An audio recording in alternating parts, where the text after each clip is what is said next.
ابو مسعود انصاری سے روایت ہے کہ ایک شخص نے کہا، یا رسول اللہ، قسم اللہ کی میں صبح کی نماز میں فلاں کی وجہ سے دیر میں جاتا ہوں کیونکہ وہ نماز کو بہت لمبا کر دیتے ہیں۔ میں نے رسول اللہ صلی اللہ علیہ وآلہ وسلم کو نصیحت کے وقت اس دن سے زیادہ کبھی بھی غصہ کی حالت میں نہیں دیکھا۔ آپ صلی اللہ علیہ وآلہ وسلم نے فرمایا کہ تم میں سے کچھ لوگ یہ چاہتے ہیں کہ عوام کو عبادت یا دین سے نفرت دلا دیں۔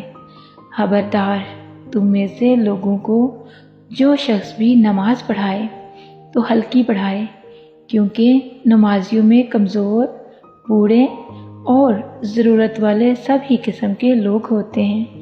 صحیح بخاری 702۔ جزاک اللہ خیرا۔